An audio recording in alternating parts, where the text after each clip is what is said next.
Ako si Maria at ito ang aking kwento.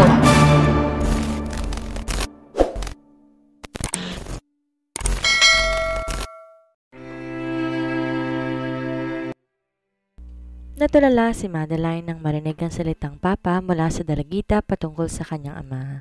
Sinundan na lang niya ng tingin ng mga ito, parang naumid ang dila at hindi makapagsalita. Kaagad na tumayo si Henner at nilapitan ng magkapatid. Buti nakarating kayo mga anak ko, sa kasal ng kapatid niyo. Nagkatingnan sina Catriona at Celestine, saka muling napadako ang tingin kay Madeline. Nagulat din ang mag-asawang Hale sa narinig na magkapatid sa ama, sina Madeline at Catriona. Hindi totoo to. Mahina at hindi makapaniwalang sabi ni Madeline. Madeline, totoong magkakapatid kayong tatlo. Anak ko sila kay Minerva, paliwanag ni Henner. Hinawakan ni Henner ang mga kamay ni Catriona at Celestine, saka lumapit kay Madeline. Parang biglang namanhid ang buong katawan ni Catriona na mapagtantong magkapatid nga sila ni Madeline. Nagtatanong ang kanyang tingin sa ama. Mga anak, ang ate Madeline ninyo. Pakilala pa niya sa panganay. Si Celestine ang bunso at si Catriona ang panganay sa kanilang dalawa. Nagparipat-tipat ng tingin si Madeline sa kanyang papa at sa dalawa niyang kapatid sa ama. Bigla na lang umatras si Madeline. Nanginginig ang balikat. Hindi niya alam kung iiyak siya o sisigaw. Hindi pwede to. Bulong niya habang mabilis sa tinatalikuran ang mga ito at nagsimulang tumakbo palabas sa mansyon. Nagulat si Darius na makita ang asawang tumatakbo palabas sa mansyon. Hinabol niya to sa labas. Sumunod din si Tristan sa kanya. Madeline! Malakas sa tawag ni Henner pero hindi siya nilingon ng anak. Mabilis sinundan ni Catriona si Madeline. Hinahabol ang kapatid na ngayon lang niya nakilala. Sandali lang Madeline! Sigaw niya. Pagharap niya sa labas ay nabutan niya tong nakatayo sa gilid ng daan. Humihingal at bakas ang gulat sa mukha. Anong gusto mong palabasin? Na magkapatid tayo? Mariing tanong ni Madeline. Pilit pinipigil ang luha. Na ikaw pang naging karibal at naging kahati ko kay Tristan ay kapatid ko? Pinagtitinginan sila ng mga tao sa labas dahil sa komosyon. Ni hindi ko rin alam hanggang ngayon, sagot ni Catriona, halos pabulong. Katabi niya si Celestine na umiiyak. Hindi nila inaasahan na magiging ganito kahirap kay Madeline na magkapatid sila. Naiisa ang kanilang ama. Nagsisinungaling ka. Isa kang sinungaling, Catriona? Sigaw niya. Hindi niya matanggap. Bakit si Catriona pa? Please, huminahon ka, Madeline. Alam ko magagalit ka dahil sa nakaraan, kaya kalimutan na natin lahat yon. Magsimula tayong malhat ulit. Balik ni Catriona, may luha na rin sa mga mata. Tahimik si Madeline. Napayuko siya. Nanginginig ang mga daliri. Bakit ngayon lang? Bakit sa kasal ko pa to nalaman? Dumating si Henner, humahangos. Anak, patawarin mo ko. Matagal ko na kayong gustong ipakilala sa isa't isa pero wala akong lakas ng loob. Huli na. Kasal ko to, dapat masaya ako pero anong ginawa mo? Ginulo mo ang buhay ko? Pinagpalit mo kami ni Mama sa kanila. Sinira mong buhay ko, Papa? Mariing wika ni Madeline. I'm sorry, anak. Patawad? Yan lang ang naging sagot ni Henner habang umiiyak. Napayuko na lamang siya. Siya ang naging ugat ng lahat ng to. Ang galit na nagsimula sa puso ni Madeline. Madeline, please makinig ka. Pag-usapan natin to. Ang pakiusap ni Darius sa asawa. Please listen to your husband, Madeline. Bumalik na tayo sa loob. Sabat na kumbinsi rin ni Tristan sa dating naging nobya. Nabaling ang tingin ni Madeline sa kanila at umiling-iling habang patuloy na umiiyak. Napadako ang tingin niya sa anak na umiiyak na rin habang karga ng kanyang biyanang lalaki. Mama! Mama! Sigaw na tawag ni Mariska sa ina. Napasinghap silang lahat sa sumunod na nangyari. Nanlalaki ang mga mata ni Dante at Lumina. Maging si Tristan ay nagulat. Biglang tumawid si Madeline at syemprong may humaharurot na sasakyan. Tumalsik ito sa gilid ng kalsada. Duguan ang suot itong dress. Madeline! Malakas na sigaw ni Darius na makita ang asawang nakahiga sa gilid ng daan. Tumakbo si Henner sa gawin ng anak. Umiyak si Catriona at Celestine habang lumalapit sa kapatid. Ate Madeline? Sabi ni Catriona na nanginginig ang boses. Si Darius paluhod ng mupo at niyakap ang asawang walang malay. Hold on, Madeline. Please, huwag mong iiwan. Buhat ni Darius ang asawang si Madeline. Wala tong malay at duguan ng damit. Kasunod niya ang ama ng asawa, mga kapatid nito at si Tristan. Doktor! Doktor! Malakas sa sigaw ni Darius habang napatingin kay Madeline. Mula sa isang kwarto, lumabas sa isang babaeng nurse at agad silang nilapitan. Ano pong nangyari sa pasyente? She got hit by a speeding car? Sagot ni Darius. Ipasok niyo na po sa loob at ihiga sa bed. Tatawagin ko lang po ang doktor. Utos ng babaeng nurse at nagmamadaling lumabas ng kwarto. Sumunod si Darius sa sinabi ng nurse at naiwan sina Catriona sa labas na nakasilip lang sa loob habang maingat na naihiga si Madeline sa bed. Takot na takot sila habang kanilang mga matay nasa kapatid. Ilang minuto lamang bumabalik ang babaeng nurse kasama ng doktor. Excuse me po, sabi ng doktor at binigyang daan nila ang laking doktor para makapasok sa loob. Napatingin si Tristan kay Catriona.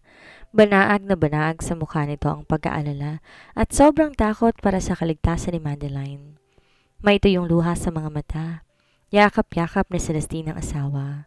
Walang mangyayari kay Ate Madeline. Ate? Umiiyak na tanong ni Celestine. Wala, hindi ko hahayaan. Mapait na napangiti si Henner sa narinig niya sa dalawang anak. Sa gantong tagpo nakakaawa ang mga anak niya. Walang ibang dapat nasisihin sa mga nangyari kundi siya lang. Yung galit ni Madeline sa puso niya ang nagsimula at sina Celestine at Catriona lamang pinagpupuntungan ng galit nito. Kaya yan ng ate niyo, matapang yun. Singit niyang pinalalakas ang loob ng dalawang anak. Napalingon sina Celestine at Catriona sa gawin niya. Nilapitan niya ang mga ito at niyakap. Kinausap ng doktor si Darius. Nabigyan na rin ng first aid si Madeline. Nang lumabas ang doktor, napasilip muli ang magkapatid sa loob. Ang kanilang papa nilapitan si Dwight para damayan at alamin ang kalagayan ng kapatid nila. Napatitig si Tristan sa dalawa. Nag-aalangan siyang lapitan to. Napahinga na malalim si Catriona at napasandal sa pader. Naupo muna si Celestine sa may waiting area habang ang ama nila kasama si Darius. Lakas loob na nilapitan ni Tristan si Catriona. She will be fine. Kilala ko si Madeline. Malalampasan niyang lahat ng to. Napaayos ng tayo si Catriona, pinalis ang luha sa kanyang mga mata. Sana nga, minor injuries lang natamo niya. Hangad kong kaligtasan ng kapatid ko. Sabi niya, panay pa rin ang agos ng masaganang luha sa mata. Makakaligtas siya, ipagdarasal natin. Ani ang hinawakan ng kamay ni Catriona. Mahigpit, pinapadama ang pagdamay. Napatingin ang dalaga sa kamay nila ni Tristan na magkasalikop. Marami akong gustong sabihin sa iyo, Catriona, pero alam kong hindi pa to ang tamang panahon. Hihintayin ko munang maging maayos kayo magkakapatid. Basta, ipangako mo sa akin na pagkatapos ito, tayo naman ang aayusin natin, sabi ni Tristan. Nais niyang bigyan ng sapat na panahon si Catriona para ayusin ang sagalot sa pagitan nilang magkakapatid. Magpapaubaya siya dahil kailangan si Catriona ng pamilya niya. Napatungo si Catriona. Pinipigil ang luhang gustong pumatak mula sa kanyang mga mata. Hindi siya sanay sa gantong klaseng trato ni Tristan, pero ngayon may isang taong handang maghintay. Hindi dahil kailangan, kundi dahil mahal siya. Salamat, Tristan, mahina niyang sabi. Hindi ko alam kung karapat-dapat pa ako sa iyo, pero salamat sa hindi mo pagbitaw. Tumabi na sumandal si Tristan sa kanya at inakbayan siya. Nilapit pa siya at bungso yung hinalikan sa ulo. Kapag tapos ka na sa kanila, ako naman ang harapin mo. Huwag mo akong kalimutang isama sa mga desisyon mo, Catriona. Dahil kung papayagan mo, gusto kong maging bahagi ng lahat ng to. Tumango si Catriona. May ngiting pilit, ngunit totoo. Sa gitna ng kaguluhan, may isang bagay siyang sigurado. May isang taong handang lumaban para sa kanya at magbahal sa kanya ng totoo. Nilipat na sa private room si Madeline. Palaging nasa tabi niya ang asawang si Darius. Hindi siya iniwan ito kahit isang saglit. Nahihiyang pumasok sina Celestine at Catriona sa kwarto. Sinamahan sila ng kanilang ama para dalawin si Madeline. Ligtas na ito at nagpapagaling na lang. Ayon sa doktor, nagtamo lang to ng minor injuries at ilang sugat sa tuhod at ulo, pero hindi naman masyadong malala. Nagpapasalamat silang yun lang ang naatamong sugat ni Madeline. I'm just outside, hon. Nakangiting paalam ni Darius sa asawa para bigyan sila ng oras na makapag-usap ng pamilya. Hinilikan niya muna sa noo si Madeline bago lumabas ng kwarto. Salamat, Darius. Nakangiting sabi ni Catriona. Tinanguan siya nito at lumabas na ng silid. Pagkaalis si Darius, saglit na katahimikan ang bumalot sa loob ng kwarto. Tila nagpapakiramdaman sila kung sino sa kanila ang unang magsasalita. Lumapit si Henner sa kama ng anak. Hawak niya ang kamay ni Madeline, mahigpit pero maingat. Anak, mahina niyang simula. Sana kalimutan na natin ang nakaraan. Magsimula ulit tayong lahat kasama ng mga kapatid mo. Hindi ko hinihiling sa'yo na tanggapin mo sila sa buhay mo. Kahit naging mabuti ka na lang sa kanila, kapatid mo sila. Ano mang gawin mo, hindi magbabagong kadugo mo sila. Napapikit si Madeline, pinipigil ang luha. Hindi niya akalaing maririnig pa niya yon mula sa sariling ama. Si Celestine at Catriona, tahimik lang nakatayo sa gilid. Parehong hindi alam paano magsisimula. Marahang tumango si Madeline. Ang dami niyang kasalanan sa kanila, pero iniisip pa nila ang kanyang kaligtasan. Sorry din po, Papa. Patawarin niyo ako sa mga kasalanan ko. Sobrang nagalit ako at yung galit na yun ang sumira sa buhay ko. Hindi ko lang po siguro matanggap. Nakadugo ko ang naging kaagaw ko sa puso ng lalaking dati kong minahal. Ginawan ko pa siya ng hindi maganda. Huminga siya ng malalim, tsaka pinunasan ang kanyang mga luha. Pero ngayon, unti-unti, natatanggap ko na sa sarili kong kapatid ko si Catriona. Mariing napapikit si Madeline. Yung pagtanggap na maluwag sa kanyang kalooban na kapatid niya ang minsan niyang naging kaagaw at itinuring na kaaway. Lumapit na rin si Catriona kay Madeline. Ate, sabi niya, na hinawakan ng kamay ng kapatid. Humihingi rin ako sa iyo ng kapatawaran sa lahat ng mga nasabi ko at nagawa. Kung nasaktan ko ang damdamin mo noon, pati kay Mama, sorry kasi inago namin si Papa sa inyo. Nahihiya ako sa iyo. Akala ko ang laki ng pagkukulang ni Papa sa amin dahil iniwan niya kami ni Celestine, pero hindi. Nauunawaan ko kung ba't kailangan niyang bumalik sa inyo dahil mas kailangan niya siya. Kayo ang totoong pamilya niya at hindi kami. Ngilitian ni Madeline si Catriona habang masaganang umaagos sa mga luha niya. Wala kayong kasalanan. Kung ano naging kasalanan ng mga magulang natin, labas kayo doon. Hindi pa rin tamang iniwan kayo ni Papa para sa amin ni Mama. Siguro mas madali kong natanggap ng kapatid ko kayo, kaya dinala kayo ni Papa at ipinakilala sa amin. Pero hindi na natin mababago pang nakaraan. Nangyari na yan lahat. May panahon pa naman tayo para itama lahat. 'Di ba? Tumangutango si Catriona. Oo ate, yung mga nasira, pipilitin nating buuin yon. Nang magkasama, tayo, si Papa at si Celestine. Nakikinig lang si Henner sa kanyang mga anak. Hindi niya maiwasan na maiyak sa tagpo nila, pero unti-unti gumagaan ang kanyang loob. Hindi magtatagal maayos na ang pamilya nila. Yun na lamang kanyang nais mangyari. Nasa pagpapatawad ng buong puso. Kung may nasabi kami noon na nakasakit sa iyo, Catriona, patawad din ha? Garalgal ang boses ni Madeline. Nawasa ko ang magandang pagsasama ninyo ni Tristan. Pinagsisisihan ko ang mga nagawa ko sa inyong dalawa. Sorry din po ate. Galing po sa akin. Hindi namin alam lahat ng pinagdadaanan mo, sabi rin ni Celestine. Huminga ng malalim si Madeline, pilit na kinakalma ang sarili. Lahat tayo nagkakamali, pero kung itatanong niyo kung tanggap ko na kayo, buong puso tinatanggap sa buhay ko. Umiling siya, mahina. Hindi ko rin kayo dapat sinisisi sa nangyari sa akin, sa amin ni Mama. Tumulo na rin ang luha ni Catriona. Lumapit siya sa kama, niyakap si Madeline ng dahan-dahan, iwas sa sugat ng kapatid. Mahal ka namin ate, bulong niya. Mahal ko rin kayo, mahinang sagot ni Madeline bago niya pinikit ang mga mata. Dama ang gaan sa dibdib na matagal na niya nang hindi nararamdaman.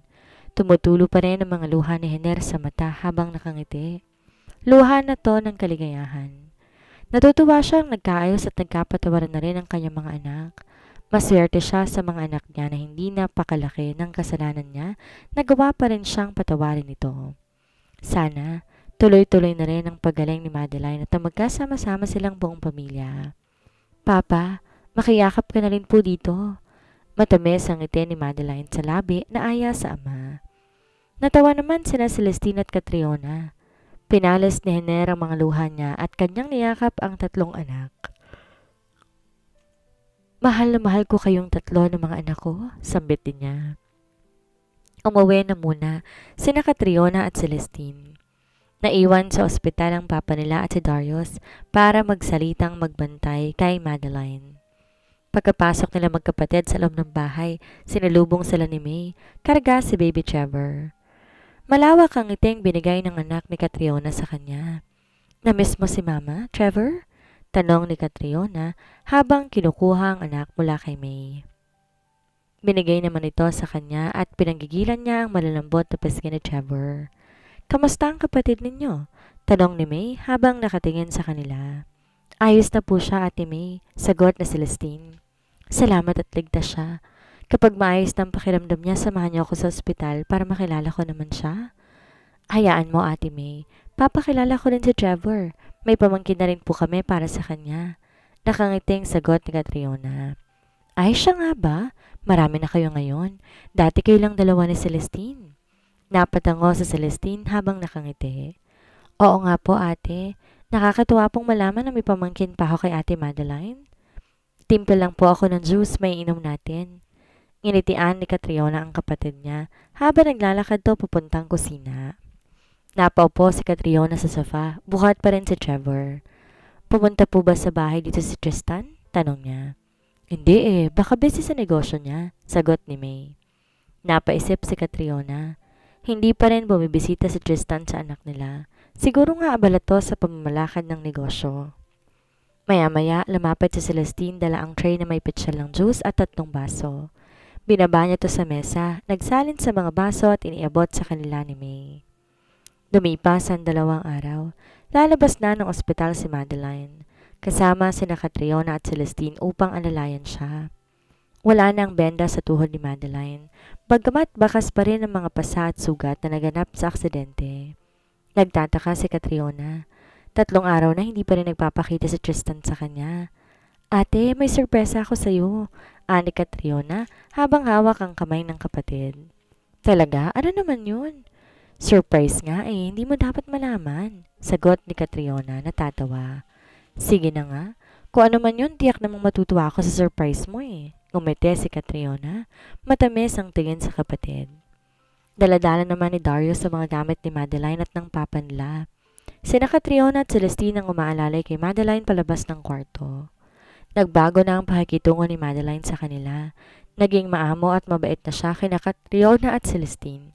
Bagay na labis kinatawa ni Henner. Magaan ng lahat. Wala nang galit at pait sa mga puso nila at sa wakas, tuluyan na silang nagkapatawaran. Nasa mansyon na sila. Si Darius at ang pamilya niya sa mansyon pa rin nakatira. Catriona?" Tawag ni Darius sa kapatid ng kanyang asawa. Napapakamot pa siya na lumapit, habang si Catriona nagtatakang napatingin sa asawa ng kapatid. Tila siya kinabahan. Naalala niya ang huling naging engkwentro nila ni Darius. "Bakit?" tanong niya na pilit umaaktong normal. "I just want to say sorry for all that I've done to you." Taos-pusong hingi ng paumanhin ni Darius at huminga ng malalim.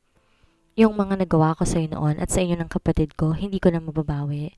Pero gusto kong malaman mo na nagsisisi ako. Sana mapatawad mo rin ako." Napayoko si Catriona. Hindi niya akalain na maririnig niya mismo kay Darius ang gantong mga salita. Parang biglang gumaan ang puso niya kahit may bahid ng sakit ang mga alaala. "Matagal ko na kayong pinatawad, Darius," mahinang sabi niya. Pilit pinipigil ang pamumuo ng luha sa mga mata. "Ang mahalaga, buo na ulit ang pamilya natin. Masaya ako para sa inyong dalawa ng kapatid ko." Muling huminga ng malalim si Darius. Kita sa mata niya ang pag-alis ng matagal ng bigat sa dibdib. "Salamat, Catriona. Hindi mo alam kung gaano kalaki ang kahulugan niyan para sa akin." Ngumiti si Catriona, kahit medyo nangilid ang luha. Tsaka siya lumingon sa direksyon ng mga kapatid niya na abala sa pag-aasikaso kay Madeline sa sala. "Ngayon, lahat tayo may bagong simula," sabi niya. "Isa pa pala, anak ko si Mariska. Hindi siya anak ni Kuya Tristan." Nagulat si Catriona sa narinig. "Totoo ba yon?" Marahang tumango si Darius. "Pinalabas lang namin ni Madeline na anak ni Kuya Tristan si Mariska. Alam mo na, patawarin mo kami sa pagsisinungaling namin." Pinalis ni Catriona ang luha sa kanyang mga mata. "Hindi mo na kailangan humingi ng tawad. Masaya ako sa nalaman ko. Akala ko kasi makakasagasa ako ng isang inosenteng bata. Ayoko makasakit ng damdamin ng iba dahil lang sa pagmamahal ko sa kapatid mo. Ngayon, nawalang lahat ng alinlangan ko tungkol kay Tristan. Napangiti siya. Isang ngiti na abot pati sa kanyang mga mata. You deserve, Kuya Tristan. You both deserve each other, sabi ni Darius. Sabay na isang maliit pero taos-pusong ngiti. Uwi na ba kayo kaagad? Tanong ni Madeline nang makitang naghahanda sina Celestine at Catriona. Opo ate, may naghihintay sa amin sa bahay, sagot ni Catriona. Bakit di na lang dumito muna kayo? Dito kayo mananghalian, mamaya na kayong gabi umuwi. Mungkahing pangonbinse ni Madeline sa dalawang kapatid. Nasa kwarto sila ni Madeline, katabi niya ang anak na si Mariska sa kama. Oo nga naman mga anak, humihiling ang kapatid niyo ng konti pang oras sa inyong dalawa. Segunda rin ni Hiner. Pilit kinukumbinse sina Catriona at Celestine. Nagkatinginan sina Catriona at Celestine. Nginitian ni Celestine ang ate niya at saka tumango. Sige po, tatawag na lang po ko sa bahay mamaya. Pagpayag na rin ni Catriona. Lumapad ang ngiti ni Madeline. Magpapanda akong merienda kay Aida. Anong gusto niyo? Masiglang sabi niya. Napangiti na rin si Catriona at Celestine. Maging ang kanilang amang si Hiner ay halatang masaya. Ang ngiti niya sumasalamin sa kagalakang matagal niya nang hindi nararamdaman. Tutulong ako, wala naman kaming ginagawa ni Celestine dito. Presenta ni Catriona. Nagtatanong ang mga tingin ni Madeline. Ayos nang ba sa'yo? Nakakaya naman sa'yo, Catriona. Bisita kita dito sa bahay. Okay lang ate, sanay ako sa mga gawaing bahay, aniya. Pero saan ang kusina nyo dito? Masyadong malaki ang mansyon na to, baka maligaw ako eh. Biro pa niya. Pagkababa mo ng hagdan sa kaliwa, may pinto doon. Pasok ka, kitchen na yon. Natatawang sagot ni Madeline. Tsaka hindi sa amin to, sa parents ni Darius at Tristan. Tita, samahan ko po kayo sa kitchen. Biglang sabat ni Mariska. Ang maigi pa nga anak. Go, samahan mong tita mo sa kitchen. Pagsang-ayon ni Madeline sa sinabi ng anak niya. Mabilis yumakap si Mariska sa ina at tumalik sa pesi nito. Saka bumaba ng kama, tinawakan ng kamay ni Catriona. Tayo na po, Tita Catriona. Gawan niyo na po ako ng masarap na sandwich. Sabi ng bata, sabay hila sa kamay ng dalaga palabas sa kwarto. Pababa na ang magtita sa hagdanan. Palukso-lukso pa si Mariska na tila naglalaro. Nasa huling baitang na sila nang mapahinto si Catriona. Nahigit ang paghingat na pahawak ng mahigpit sa kamay ng pamangkin. Nagtatakang napatunghay si Mariska, tila nagtatanong ang mga matang nakatitig sa mukhang niyang nawala ng kulay. Tita, may problema po ba? Inosenteng tanong ng bata.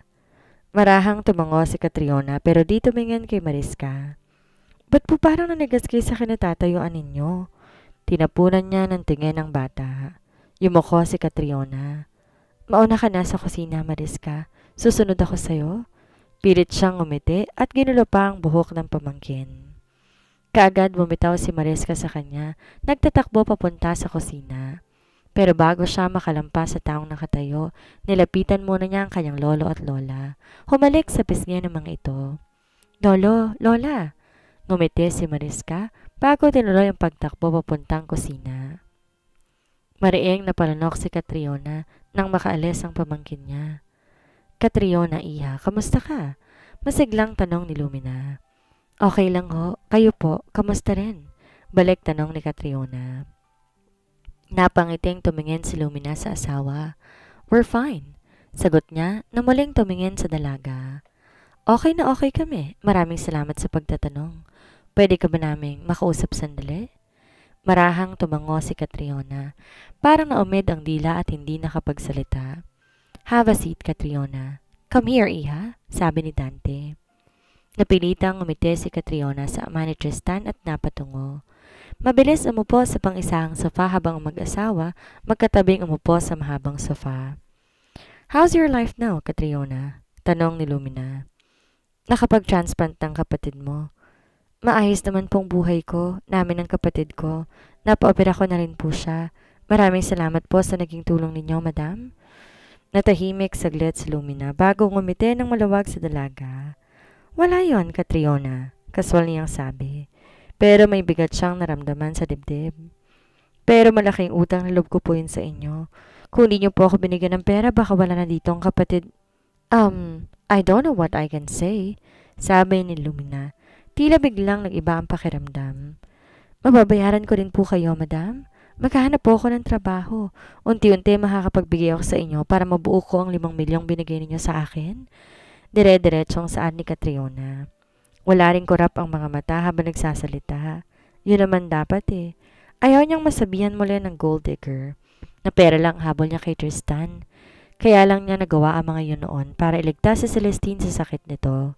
Ngayong maayos ng kalusugan ng kapatid, panahon naman para mabayaran niya ang kanyang utang na loob sa ina ng lalaking pinakamamahal. Iha, hindi ako naniningil ng utang at wala kang utang na loob sa akin? Napayo ko si Catriona. Tinago ang pangilid ng kanyang mga luha sa mata. Kahit anong pilit niyang maging matatag, pilit pa rin siyang nanghihina sa tuwing kaharap ang mga magulang ni Tristan.